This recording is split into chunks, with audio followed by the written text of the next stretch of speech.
एक शादीशुदा जोड़ा था। शादी होने के कुछ सालों तक तो सब ठीक चल रहा था। वे बहुत खुश थे, लेकिन जैसे जैसे समय बीतने लगा, इन पति पत्नी के जीवन में खुशियां कम होने लगी और उनकी जगह झगड़े, निराशा और दुख ने ले ली। पति पत्नी एक दूसरे से काफी ज्यादा प्रेम करते थे, इसलिए वे चाहते थे कि उसका जीवन फिर से पहले की तरह खुशियों से भर जाए। दोनों अपना जीवन पहले की तरह बनाने के लिए कोशिश करने लगे, लेकिन उनकी लाख कोशिशों के बावजूद उनका जीवन वैसा नहीं हो पा रहा था जैसा वो चाहते थे। जब ज्यादा बड़ा बदलाव नहीं नजर आया तो दोनों ने अपने कुल गुरु के पास जाकर इस समस्या का समाधान पाने का निर्णय लिया। वे अपने कुल गुरु के पास पहुंचे और उन्हें अपनी समस्या के बारे में विस्तार से बताया।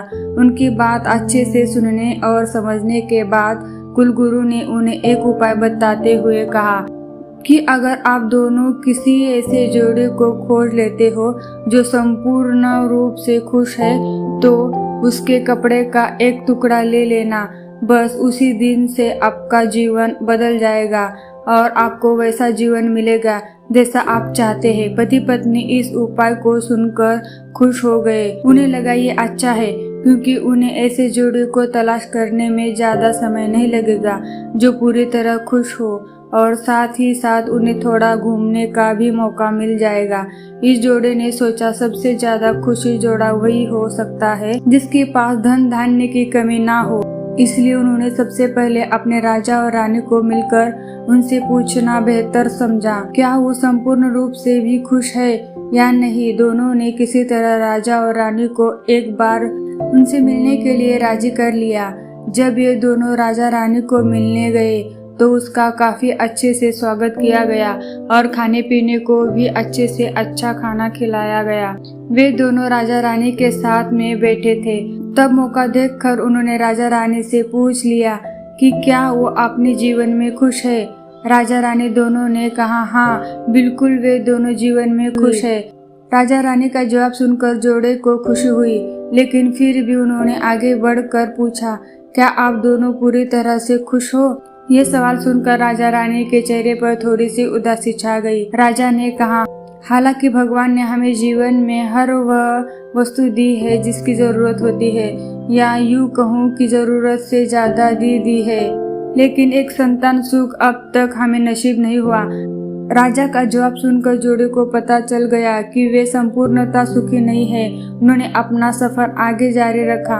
उन्हें पता चला कि दूसरे राज्य में एक बहुत धनी सेठ है। इस सेठ के साथ धन दौलत के साथ साथ बाल बच्चे भी थे, इसलिए उन्होंने उनसे जाकर पता करना चाहा कि क्या वह पूर्णतः सुखी है या नहीं।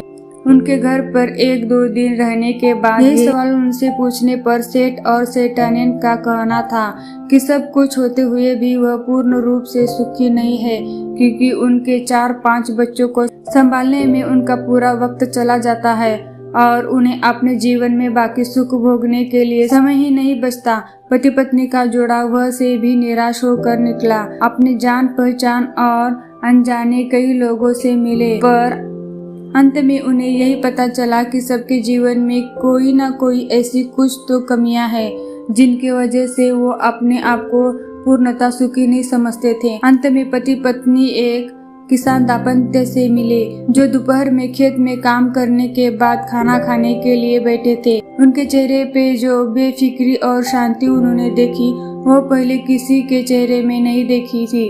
जोड़े को लगा कि शायद अब उनकी तलाश खत्म हो जाएगी। किसान पति पत्नी के पास जाकर दोनों ने उनसे पूछा कि क्या वो अपने जीवन में खुश है। किसान और उसकी पत्नी ने कहा है बिल्कुल वो खुश है। जोड़े ने किसान से अपना अगला सवाल भी किया कि क्या वो जीवन में पूर्णतः खुश है।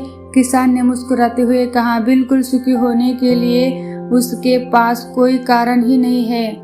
ऐसे ही हर तरह से सुखी दंपति की तलाश कर रहे जोड़े ने जब खुश होकर अपने सफर और कारण के बारे में बताए हुए किसान से उसके कपड़े का एक टुकड़ा मांगा, तब किसान चिंतित होकर बोला कि अगर उसके पास एक से ज्यादा टुकड़े होते तो वो जरूर उन्हें अपना कपड़ा फाड़ कर दे देता।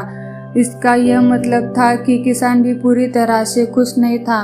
क्योंकि उसको चिंता थी कि अगर उसका कपड़ा फट गया तो अगले दिन क्या पहनेगा। अपनी खोज में पूरी तरह असफल हो चुके पति पत्नी को आखिरकार ये समझ में आ गया कि पूर्णतः सुखी और खुश इस संसार में कोई भी नहीं है। ये हमारे विचार ही होते हैं जो हमें किसी वस्तु को लेकर सुखी या दुखी, खुश या नाखुश करते हैं। जैसे कि संतान ना होना किसी को दुखी करता है तो किसी को संतान है और वो शरारत करते हैं, ये विचार दुखी करते हैं। किसी को कम धन होना दुखी करता है तो किसी को ज्यादा धन कोई चुरा ना ले, ये विचार दुखी करते हैं।